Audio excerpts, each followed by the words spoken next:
Alright guys, sa mapagpalang araw sa inyong lahat. Meron tayong reaction video dito kay Road Trip. Posibleng impeachment case versus kay BP Duterte, malabo na maaksyonan ngayong taon dahil gahol na sa panahon. Alright, malabo na ang unang maaksyonan ngayon ng taon sakaling may naghain ng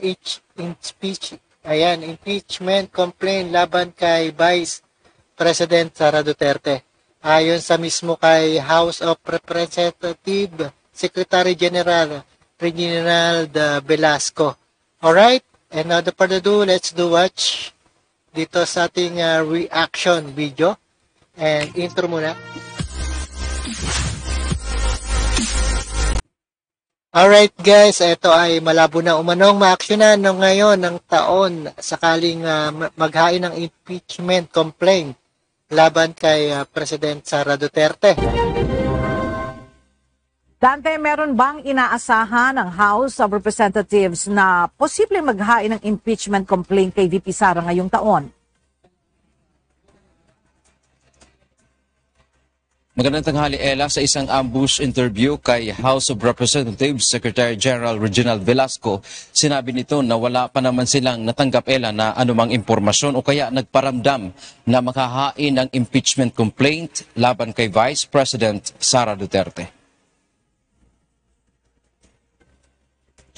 Ito ay sa kabila ng mga naunang pahayag ng Ella tulad ni dating Senador Antonio Trillanes IV na hinugnaan niya ang pagsasampa ng kaso.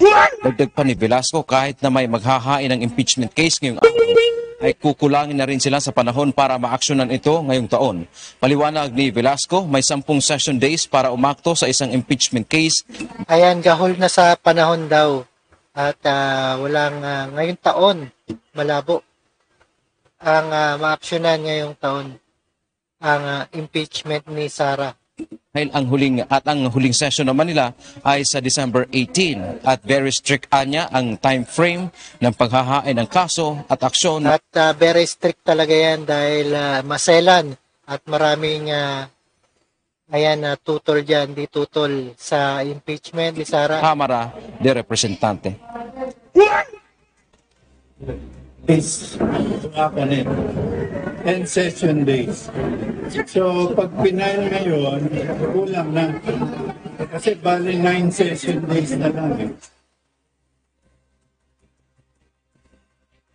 Sa buwan na ito, Ella, ay naasahan din natin na magbe-break na ang Kamara at magre-resume sa ikalawang linggo na ng January 2025. Bahagi ng proseso na pagka may naghain ng kasong impeachment ay dadaan ito sa Committee on Rules at gayon din sa Committee on Justice para pagbotohan para maiakyat sa Senado. Ayan, pagbobotohan pa, kaya matagal yan, malabo.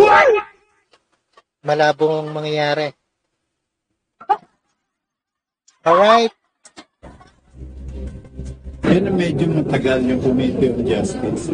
Kasi they will decide, they will determine if it's compliant with form and substance.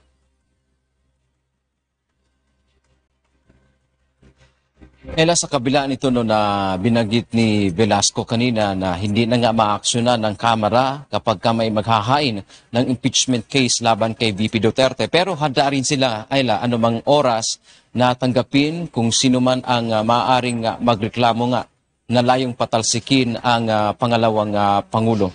At wala rin, tumanggi rin itong si Velasco na magkomento kung talaga bang kung hindi ngayong taon sa susunod na taon dahil meron pa namang 19th Congress ay talagang may impeach itong si VP Duterte. At meron ding ilang mga kongresista, Ella, na nakausap natin kanina, no, tulad ni Congresswoman Geraldine Roman.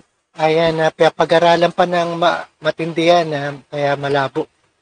Kinumpirma niya na natanggap mismo ng kanyang tanggapan yung text message na ni Pangulong Ferdinand Marcos Jr.